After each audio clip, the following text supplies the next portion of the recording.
பேசணும். திரும்ப பேசின இடத்துல இருந்தே பேசணும். எப்போ நம்ம அன்னைக்கு ஆரம்பித்தோமோ 4-5 பேச்சுவார்த்தைக்கு முன்னாடி அதே ஆரம்பிக்கிறது. போய் உக்காந்த உடனே ஜேசிஎல் என்ன கேட்குறாரு, நீங்கள் உங்களுடைய கோரிக்கையை சொல்லுங்கள். சார் எத்தனை வாட்டி தான் சார் கோரிக்கை கொடுக்குறது? நாங்கள் தான் கொடுத்த கோரிக்கை உங்கள் டேபிளில் இருக்குது, அதிகாரிகிட்ட இருக்குது, அதுக்கு பதில் சொல்லுங்கள் சார். அன்றைக்கி 19ஆம் தேதி அம்பத்தூரில் நடந்தப்போ என்ன சொன்னீங்க?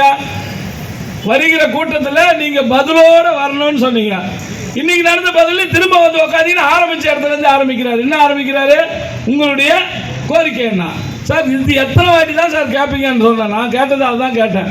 கேட்டுட்டு எதை எடுத்தாலும் சரி எங்களுடைய கோரிக்கைன்னு கேட்குறீங்களா, உங்களுடைய பதில் என்ன சார்னு கேட்கும்போது நம்மளுடைய எம்டி அவர்கள் தான் இதுக்கு கோஆர்டினேட்டராக இருக்கிறதுனால அவரை சொல்லுங்கள் சார்னு சொன்னேன்.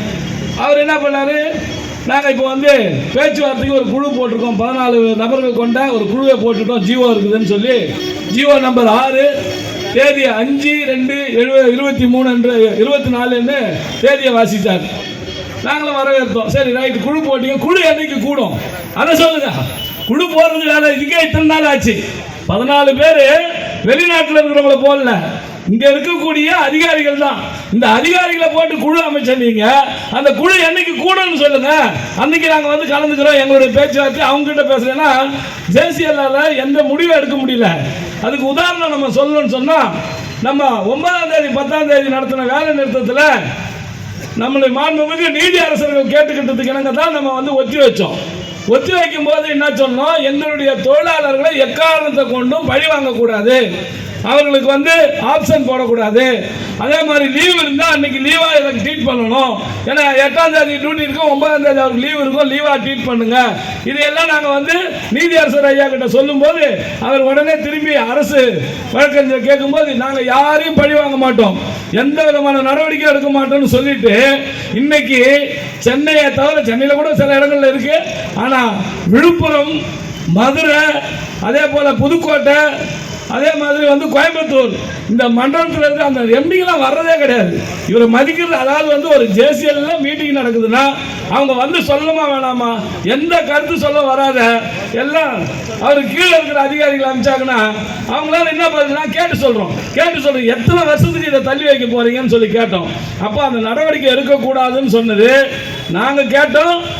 உத்தரவு போட்டது நீதியரசர், உயர்நீதிமன்ற நீதியரசர் போட்ட உத்தரவையே மதிக்காத இந்த அரசு, இந்த நிர்வாகம் எப்படி எங்களுடைய கோரிக்கையை மதித்து எங்களுக்கு கிடைக்க வேண்டிய நியாயமான எங்களுடைய பணப்பயன்களை எப்படி வழங்க போறீங்க, என்னைக்கு பேச்சுவார்த்தை நடத்த போறீங்கன்னு கேட்டு ஓரளவுக்கு அவர் நான் பேசும்போது அவருக்கு வேற வழி இல்லாத அவரை பார்த்து திரும்பி பார்த்தார். உடனே சார் சொல்லிட்டார், நம்ம எம்டி சார் கண்டிப்பாக நாங்கள் அரசுகிட்ட பேசிட்டு தானே சார் இருக்கிறீங்க, என்னைக்கு பேச போறீங்கன்றதை சொல்லுங்க சார்னு சொல்லி பல முறை நான் அதையே வலியுறுத்தினேன். அதுக்கு ஒரு வார்த்தை சொன்னாங்க, என்னென்ன அமைச்சர்கிட்ட கேட்டு, அமைச்சர் என்ன சொல்றாரு, ஒவ்வொரு முறையும் ஏன் டிஏ நிலுவை, அது அந்த அரசாங்கம் வச்சுட்டு போன பாக்கி எது எடுத்த உடனே அதிமுக சொல்ல வேண்டியது, ஏன் நாங்கள் கொடுக்க வேண்டியது அன்னைக்கு வெறும் 17%, நீ அதுக்கப்புறம் கூட நாங்கள் நிறுத்திட்டோம், அதை நிறுத்திக்கோ, அதுக்கப்புறம் நீ 3 வருஷமா கொடுக்கணுமா வேணாமா, ஏன் கொடுக்க மாட்டேற, அதை கொடுக்கணுமா வேணாமா, அதை கேட்கறதுக்கு அங்கே இருக்கக்கூடிய அந்த ஆளுங்கட்சிக்கு சப்போர்ட்டா இருந்த அந்த தொழிற்சங்கத்துக்கு கொஞ்சம் கூட இருக்கிறதில்லை. இன்னைக்கு அந்த தொழிற்சங்கம் வந்து நம்ம கூட வந்து சேர்ந்து போராட வந்தாங்க, உங்களுக்கும் தெரியும், நாங்களும் வரவேற்றோம். ஆனால் என்ன நடந்தது, இன்றைக்கு சீட்டு பேரத்துக்காகவும் பொட்டி வாங்கறதுக்காகவும் இன்றைக்கு இதையெல்லாம் விட்டுட்டு வெளியே போய் நின்றுக்கிட்டு இனி அவங்க என்ன பண்ணி இன்னும் 24 இந்த 2 வருஷம் ஆட்சி 28 அமாவாசை முடிகிறதெல்லாம் இனிமேல் தொழிலாளிக்காக அவர்கள் வாயவே திறக்க மாட்டாங்க, சைலண்ட் மூடுக்கு போயிடுவாங்க. ஏன்னா அந்த அளவுக்கு வந்து அரசாங்கம் அவங்கள சொல்லிடுச்சு. முதல்ல அக்கௌண்ட்லேயே கொடுத்தாங்க 20 கோடி, அந்த மாதிரி வேணுமா, 2 சீட்டு வேணுமா, வாயை மூடிக்கிட்டு தொழிலாளி சத்தா அதை பற்றி நீ கவலைப்படாத அப்படின்னு சொன்னாங்க. ஏதோ நல்ல நேரம் நேற்று வந்து சுப்ரீம் கோர்ட் வந்து நியாயமா இவங்க எடுத்துட்டு போன அந்த மேல்முறையீட தூக்கி போட்டுருச்சு, டிஸ்மிஸ், இனிமேல் நீங்க வராத, போய் தொழிலாளிக்கு ஓய்வு பெற்றவங்களுக்கு கொடுக்க வேண்டியதை கொடுன்னு சொல்லி உத்தரவு போட்டதுனால வேற வழி இல்லை. அதை தான் நாங்கள் கேட்டோம். அரசாங்கத்துக்கு உத்தரவு போட்டாச்சு, அந்த உத்தரவு என்னைக்கு நிறைவேற்ற போறீங்கன்னு கேட்டோம். இல்லை அதை அரசுகிட்ட பேசி சொல்றோம். எல்லாமே அரசுகிட்ட பேசி சொல்றதுக்கு நடுவில் எதுக்கு இந்த மீட்டிங்லாம் வைக்கிறீங்க, நேரடி அரசுகிட்ட எங்களை பேசுறதுக்கான வாய்ப்பை ஏற்படுத்தி கொடுங்கன்னு சொல்லி கேட்டிருக்கிறோம். எதை நான் வந்து இன்னொன்னும் சொன்னேன், அதாவது இன்றைக்கு சிஐடியினுடைய நிலைமை, அந்த நிலைமை வந்து நீங்கள் வெளியில் வரும்போது சொன்னாங்கல்ல, இன்னும் கொஞ்ச நேரம் பொறுத்து உங்களெலாம் தகவல் வரும். எந்த ஓய்வு பெற்ற தொழிலாளர்களை வைத்துக் கொண்டு இந்த பல ஆண்டுகளாக, இந்த 8 வருஷமாக நான் அதை பெற்றுத்தரேன் இதை பெற்றுத்தரேன்னு சொல்ல அதே சங்கம் அவங்களை இன்னைக்கு மடக்கிக்கிட்டு அங்க பெரிய பிரச்சனை பண்ணி இன்னும் உள்ளிருப்பு போராட்டம் பண்ணிக்கிட்டு இருக்கிறதா கேள்விப்படுறோம். அந்த அளவுக்கு இன்னைக்கு சிஐடி யூனியன் அசிங்கப்பட்டு போனதுக்கு காரணம் தொழிலாளர்களுக்கு எதிராக செயல்பட்டதால் தான். தொழிலாளர்களுக்கு ஆதரவாக செயல்படுங்க. என்னன்னா நீங்க கட்சி வேற சங்கம் வேற. சங்கம் என்பது ஒவ்வொரு தொழிலாளிக்காக உருவாக்கிட்டது. நீ எந்த கட்சிக்கெல்லாம் ஓட்ட போடு, ஆனா தொழிலாளிகள் பிரச்சனைனா ஒண்ணு கூடி நின்னா தான் நமக்கு எதிர்காலம் இருக்குன்றத அன்னைக்கு நான் சொன்னப்போ சரி சரின்னு வந்தாங்க நம்ம கூட. அப்புறம் என்ன பண்ணாங்க? சைலண்ட் மூடுக்கு போயிட்டாங்க. இதுதான் இன்னைக்கு அந்த அந்த தொழிற்சங்கத்துடைய நிலைமை. இது இனி அவர்கள் எந்த காலத்திலையும் எந்த காலத்துக்கும் வர மாட்டாங்கன்றது நிச்சயமான தகவல். நம்ம என்ன பண்ணணும்? நம்மளுடைய பிரச்சனைகள் நிறைய இருக்குது. நாங்க என்ன கேட்டிருக்கிறோம் அப்படின்னு சொன்னா, இன்னைக்கு தொழிலாளர்களுக்கு ஊதிய உயர்வு என்பது நம்ம அண்ணன் சொன்ன மாதிரி 3 வருஷம் கணக்கு எடுத்தா 18 மாசம் ஆயிடுச்சு. 17 மாசம் முடிஞ்சு 18வது மாசத்துல இருக்கிறோம். அவங்க போட்ட அந்த 4 வருஷம் எடுத்தா கூட 6 மாசம் ஆகி போச்சு. ஊதிய உயர்வு பேச்சுவார்த்தை நடத்தாத, அதை உடனடியா துவக்கணும்னு சொன்னோம். அப்போ நாங்கள் பேசுறோம் போது கடைசியா இங்க அண்ணன் சொன்னது கூட ஐயா சொன்னது, நாங்கள் இடைக்கால நிவாரணமாக 3000 ரூபாயை வருகிற 21ஆம் தேதி அறிவிக்க வேண்டும் என்ற ஒரு உத்தரவாதத்தை கேட்டிருக்கிறோம். அதை ஜேசிஎல் அவர்கள் ரிப்போர்ட்ல எழுதிக்கிட்டாரு. நிச்சயமாக ஏதாவது ஒரு இடைக்கால நிவாரணம் கொடுக்கணும்ன்றதை நாங்கள் தெளிவாக கேட்டிருக்கிறோம். அதுக்கப்புறமா இன்னைக்கு பணியில் உள்ள ஓட்டுநர் நடத்துனர் தொழில்நுட்ப பணியாளருடைய டிஏ நிலுவை கிட்டத்தட்ட 13 மாசமாக, அவர்கள் 18 மாசமாக நிலுவையில் இருக்குது. சென்னையில் அது 4 மாசம் கொடுத்தாங்க. மற்ற மாநிலம் பூரா இருக்கக்கூடிய எந்த மண்டலத்திலும் கொடுக்கல. அதை உடனடியா எங்களுக்கு கொடுத்தாங்கன்னா இந்த பேச்சுவார்த்தைக்குள்ள நீங்க அந்த அரியரை போடணும்ன்ற சொல்லி ஒரு உத்தரவாதத்தை கேட்டிருக்கோம். அதை ஜெய்சிஎல் அவர்கள் பதிவு செய்திருக்கார் என்பதை இந்த நேரத்தில் தெரிவிச்சுக்கிறேன். அதே போல இன்னைக்கு அப்படிதான் போய் போன சம வேலைக்கு சம ஊதியம். அரசு வாகனம் ஓட்டக்கூடிய அரசு துறையில் இருக்கக்கூடிய ஒரு ஓட்டுநர் காலையில 9 மணிக்கு காரை எடுத்து 6-7 மணி வரைக்கும் கோட்டையில் இருந்துட்டு வண்டியை விட்டுட்டு போறவரு இன்னைக்கு ஒரு 65,000-70,000 சம்பளம் வாங்குறாரு. காலையில 3 மணிக்கு வீட்டுல இருந்து வண்டி எடுத்து அந்த சிங்கிளை அதாவது கம்ப்ளீட் பண்றதுக்காக இவ்வளவு டிராபிக்லயும் அயராது வண்டி ஓட்டி இந்த கிளட்ச மெரிக்க முடியுதா, பிரேக்க முடிச்சா வண்டி நிக்குதா, இவ்வளவு கஷ்டத்தையும் கடந்து 50 அடி நீட்டர் உள்ள வண்டியை தொங்கிட்டு போறவனையும் பார்க்கணும், முன்னாடி போற 2 வீலரையும் பார்க்கணும். அவ்வளவு கஷ்டப்பட்டு வண்டி ஓட்டுற இவங்களுக்கு நியாயமான சம்பளம் கிடைக்குதா? அதை தான் நான் இறுதியா சொன்னது. சம வேலைக்கு சம ஊதியம். நீங்க அரசு ஊழியருக்கு என்ன சம்பளம் கொடுக்குறீங்க, எனக்கு சம்பளத்தை கொடுத்துரு. சம்பளம் எங்களுக்கு இதுல ட்ரஸ்டர்ல இருந்து கொடுத்துருங்க. நீங்க எத்தனை சிங்கிள் வேணாலும் ஓட்ட சொல்லு, எங்களுக்கு அந்த 8 மணி நேரம் வேலையை கன்ஃபார்ம் பண்ணு. அரசு ஊழியருக்கு கிடைக்கிற மாதிரி அந்த சலுகைகளை கொடு.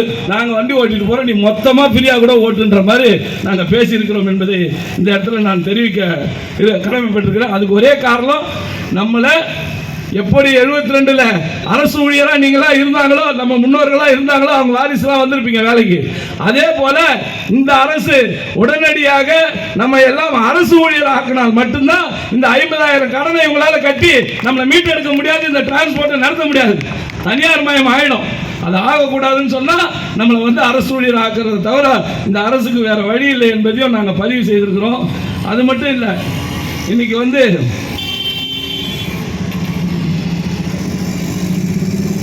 அண்ணன் சொல்லும் போது சொன்னாரு, ரங்கநாதா நான் ஆட்சிக்கு வந்தா 100 நாள்ல பழைய ஓய்வூதிய திட்டத்தை கொடுத்துருவேன், பழைய பென்ஷனை கொடுத்துறேன், டிஏ நிலுவையை கொடுத்துறேன் முதலமைச்சர். அவருடைய செயல்பாடு எப்படி இருக்கு தெரியுமா? இப்போ ஆமை இருக்குல்ல, ஆமை, அந்த ஆமையும் இந்த தமிழ்நாடு அரசியும் அதாவது ஓட்டப்பந்தயம் ஊட்டினா அதுல ஆமை சேர்த்துரும். அந்த அளவுக்கு இது ஸ்லோவா, எந்த விதமான செயல்பாடு இல்லாம இது முடிவு எடுக்கிறதுக்கு எவ்வளவு நேரம் ஆகும்? ஒரு முடிவு இது எதோ நம்ம டெல்லியில போய் முடிவு எடுக்கிறது, ஜனாதிபதி பிரதமர் இந்த இவரு கவர்னர் எல்லாம் போறது இல்லை. இந்த முதலமைச்சர் இந்த போக்குவரத்து அமைச்சர் அழைத்து நம்மளுடைய பிரச்சனையை பேசி ஒரு 15 நிமிஷம், சரி என்னப்பா கேட்கறாங்க, 100 ரூபா கேட்கலாம், 50 ரூபா தரேன், இதை கொடுக்குற ஏதாவது முடிப்பா அப்படின்னு சொல்லாம அவர் பாட்டுக்கு 12 நாள் வெளிநாடு போயிட்டு ஜாலியா சுத்திட்டு வந்திருக்காரு. கேட்டா 3500 கோடி வாங்கிட்டு வந்தாரு. இந்த 3500 கோடி நம்ம ஆளுங்க பாட்டில் 10 ரூபா வச்சாங்க பாரு, அது 3500 கோடி ஆகி போச்சு. இது இன்னொரு 10 ரூபாய் சேர்த்து அங்கேயே வச்சுட்டா இந்த டாஸ்மாக்ல அந்த வருமானம் வந்துடும். எதுக்கே இங்க இருந்து 12 நாள் ஒரு முதலமைச்சர் வெளிநாட்டுக்கு போய் அங்க போய் உக்காந்துக்கினேன்.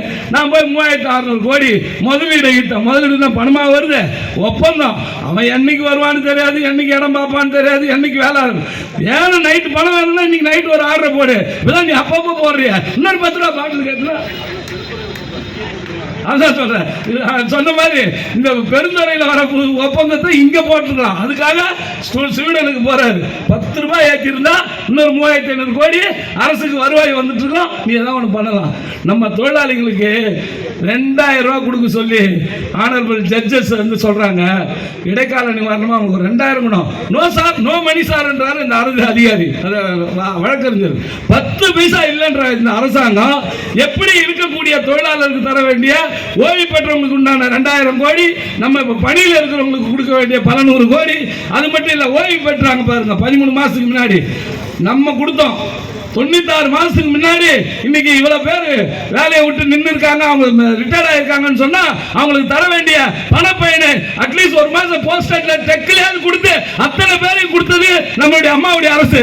ஆனா என்ன நடக்குதுங்க, வெறுங்கையில் அனுப்புறாங்க. வெறும் கையில் ஒரே ஒரு துண்டு ஒன்று கொடுத்து வெளியே அனுப்புகிறாங்க. ஏங்க அவங்க எங்கே போவாங்க, அடுத்த வாரம் என்ன சம்பளம் வரப்போகுது, எங்கே வேலைக்கு போக முடியும்? வீட்டில் சம்பளம் வாங்கி போனாலே மதிக்க மாட்டாங்க. அதுவும் வெறும் கையோட போனால் அவங்களுடைய நிலைமை என்ன? அவங்களுடைய வயிற்றெரிச்சல். எந்த தேர்தல் வந்தாலும் இனி திமுகவுக்கு வாய்ப்பில்லைன்றது நிர்மாணம். அதுதான் ஒன்று மாற்றமாக இருக்கும். அதே போல் இங்கே ஒன்று சொல்லணும்னு நான் விரும்புகிறேன். நம்முடைய ஒற்றுமை முக்கியங்க. யார் அறிவிச்சாலும் சரி, நான் அன்னிலேருந்து சொல்லிட்டு இருக்கிறேன், நம்ம அதிமுக ஓட்டு போடுறவங்களும் மாற்ற முடியாது, திமுக ஓட்டு போடுறவங்களையும் மாற்ற முடியாது. எந்த கட்சியில் வேணாலும் நீ ஓட்ட போறதை பற்றி இல்லை. ஆனால் தொழிலாளிக்கு ஒண்ணுன்னா ஒண்ணு கூடி நின்னால் மட்டும்தான் உன்னை அரசு வந்து திரும்பி பார்க்கும். அதுக்கு உதாரணம் இப்ப வர 26ஆம் தேதி ஜாக்டோ ஜியோ தமிழ்நாடு பூரா இந்த திமுக அரசு ஆட்சிக்கு வரதுக்கு உழைச்சோம்னா இப்ப வந்து ஆர்ப்பாட்டம் இது அறிவிச்சிருக்காங்க, வேலை நிறுத்தம். 26ஆம் தேதி சாயங்காலம் இப்ப நடுவில் ஒரு நாள் வேலை நிறுத்தம் பண்ணாங்க. என்ன பண்ணாங்க? தற்செயல் விடுப்பு. தமிழ்நாடு பூரா யாரும் வேலைக்கு போல, எல்லா டேபிளும் காலியா இருக்குது. அப்படி இருந்தால் மட்டும்தான் நம்மளுடைய கோரிக்கைகள் இந்த அரசாங்கம் திரும்பி பார்க்கும். அதுக்கு நீங்க கட்சியில பார்த்துக்கிட்டு உட்காந்துருக்காதீங்க. தொழிலாளர்களே நீங்க எல்லார்கிட்டையும் பேசுங்க. இன்னைக்கு ஓய்வு பெற்றவங்களுடைய நிலைமை தான் நாளைக்கு ஓய்வு பெற போற நம்மளுடைய நிலைமை. அவங்களுக்காவது ஏதாவது கிடைக்கிறதுக்கான வழி இருக்குது, நமக்கு ஒண்ணுமே இல்லைன்ற ஒரு நிலைமை. இந்த அரசாங்கம் 11ல் திமுக அரசு வெளியே போகும்போது சுமார் 650 அது வந்து கோடி கணக்கில் பணம் கடன் வச்சு தான் போனாங்க. நம்ம ஆட்சியில் 10 வருஷத்துல கடன் வாங்கணும் இல்லைன்னு சொல்லல. ஆனா கடன் வாங்குறதுக்கு பதிலா நம்ம புதிய பேருந்து 16,000 பேருந்து அம்மா வாங்கினாங்க, 16,000 பேரை வேலைக்கு எடுத்தாங்க. நீ என்னையா பண்ண? இப்போ வந்து நம்ம போகும்போது 38,000 கோடி கடன், இன்னைக்கு வந்து 50,000 கோடி வந்துடுச்சு. இந்த 30 மாசத்துல ஏதாவது ஒரு பஸ் வாங்கினியா, இல்ல ஒரு ஆளை வேலைக்கு எடுத்தியா, என்ன பண்ண? இல்ல இந்த ஓய்வு பெற்ற தொழிலாளிக்கு கொடுத்தியா, இல்ல வேலையில இருக்கிற தொழிலாளிக்கு ஏதாவது கொடுத்துட்டியா? ஒருத்தருக்கும் ஒரு பைசாவும் கொடுக்காம 12,000 13,000 கோடி கடன் வாங்கி இருக்காங்களே வழிய எதுவும் பண்ணல. கூட ஒரு ஆட்சியில் ஒருத்தர் போட்டு எனக்கு சொன்னார், கோவை மண்டலத்தில் 713 பஸ் அடமானம், அங்க இருக்கக்கூடிய அத்தனை டெப்போவும் அரசு வந்து அடமானம் வச்சிருக்கிறதா ஆர்டிஐல போட்டு வாங்கி எனக்கு அனுப்பிச்சிருக்காரு. இப்படிதான் இந்த அரசாங்கத்துடைய நிலைமை. எல்லாத்தையும் வச்சாச்சு, இனிமேல் நம்மள தான் வைக்கல, நம்மள கூட வச்சிருப்பாங்க, பார்த்தா தான் தெரியும். இது நம்மள வச்சாலும் பரவாயில்ல, நம்ம குடும்பத்தை கூட சேர்த்து வச்சாலும் வச்சிருவானுங்க போறது, அந்த நிலைமையில இருக்குது. இதையெல்லாம் மாறணும்னு சொன்னா நம்ம வந்து கண்டிப்பாக ஒற்றுமையாக இருந்து பணியாற்ற வேண்டும். அப்போதுதான் நம்ம சங்கத்துல நம்ம என்ன குரல் கொடுக்க, யாருக்காக இப்ப நான் பென்ஷன் வாங்குறேன்னா யாரு இங்க இருக்கிற ஒரு சிலருக்குலாம் இருக்காது, மற்ற நம்ம பொருளாளர் இருக்காரு, தொழிலாளர்கள் மற்றவங்களாவது சரி, அவங்களாம் கூட ரிட்டையர் ஆகி ரொம்ப நாள் ஆகி போச்சு. ஒரு அளவுக்காக அவங்களுக்குலாம் அந்த ரிட்டையர்மெண்ட் பெனிஃபிட் கிடைச்சது. உங்களுக்குலாம் என்ன கிடைக்க போகுதுன்னு தெரியல. ஒரு காலத்தில் இங்கே இருக்க கோட்டீஸ்வரன் எம்டி சொன்னார், இன்னைக்கு ரிட்டையர்ட் ஆகிற பாடு சந்தோஷம், இன்னொரு 5 வருஷம் பொறுத்து உங்க நிலைமை எப்படின்னா இப்போ அதை விட பல மடங்கா மாறி போச்சு. அதனால தொழிலாளர்களே நீங்க ஒன்றுபட்டு தான் இருக்கணும். அது மட்டும் இல்லை, இப்போ புதுசாக ஒன்று சொல்லியிருக்காங்க, இந்த சிங்கிள் கம்ப்ளீட் பண்றது, எல்லா சிங்கிளும் கம்ப்ளீட் பண்ணுங்க.